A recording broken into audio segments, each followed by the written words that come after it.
And action. Okay. So one of the key things is I also want to show you this so you can see this. When we have this, we want to make sure that when we release it, it loosens. We don't want to have it put on the other way where it stays tight. You know that? Yeah. You know that, okay. Yeah. All right. So we want it as high on the head as you can get it, up near the ends of the ears, up near the end. And then we have it snug, but not tight. Right. So you can get a few fingers. And that's why you have this little that thing, yeah. tool right here. This will let you actually set this. We call this a slip lead. So this allows you to set it so it's not too tight, and obviously it can't then pull over the dog. Right. So now you have your marker. We can get a couple of fingers in there, so it's not too tight, but it won't slip off the dog.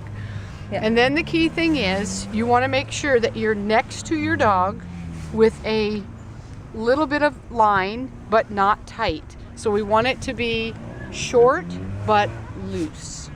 Alrighty. In the event she makes the mistake and she decides to go forward or do the bark or whatever, all we're doing is we're giving a little bit of information coming this way. So it's up and over a little bit. Up and over. So it's just up and over. So we want to have it so it's snug right here, and then brings it over here just a little bit. And at this, and it's just it's not hanging on. You see what you just did? Yeah. Just that little bit of information, and she's already starting to comply, right? So here we're using this tool as information, not as an aversive tool. Right. So that's really important. And then you were demonstrating how light a hold you had on the other part of the leash. You were holding it up like very. I'm not holding it like. Right. You know, hanging on really hard. Oh, that drives me nuts when people do that. Yeah. Right, because then we put tension in so then your information becomes tension. Yeah. Instead of your information becomes relaxation.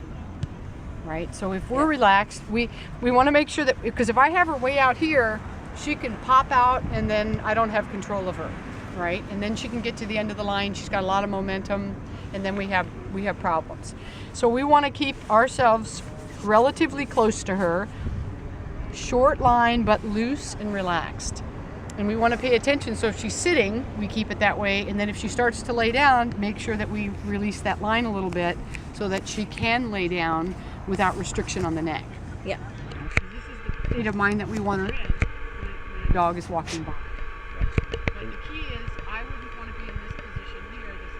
This is a dangerous position for me to put myself in because she's now out in front. We're in front, yeah. So it's really important that we're either right here, right close, not on top of her, but close, right, and loose. And yet short. you were demonstrating with your other hand how lightly you were. Right. There's just so this is also your insurance, right? So just in case she got away from this hand, you still have her in here. Yep. But you can do this with simply your fingers and your thumb to keep her in this position.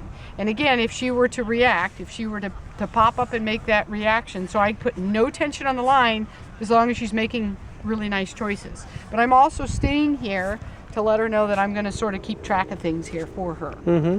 Okay. And again, if you had an issue, good girl.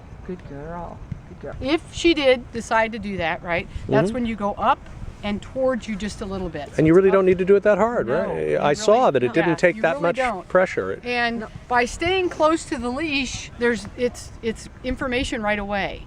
Whereas if I'm way out here, now I'm pulling and there's all this extra energy and everything that we don't want her to then have a lot of room to be out there. We want her to be able to just be relaxed in this position here.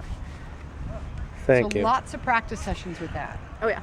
Thank It you. does. It takes a little bit of practice. Oh yeah, and being that he lives in an apartment, I live in a townhouse, so I have a little yard, so I just go and let her outside to go to the bathroom.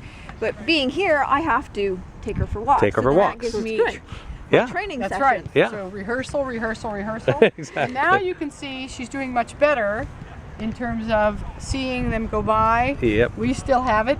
But we never lose track of her because I never want to get complacent and not pay attention to her. Right. Because she can change Right. on a dime, right? Yeah. So it's important that I'm kind of keeping an eye on her body language. She's using her nose right now, which is great. She's still in a relaxed state. Her ears haven't gotten into it. She hasn't gotten stiff. She doesn't look like she's going to go into that lunging, barking mode. So this is a really good state of mind. Yep. But you'll notice she's very relaxed with this too. And it's not choking her, it's not. Yep. But again, this is your information line, not our aversive line. Thank you. Yeah, you're welcome.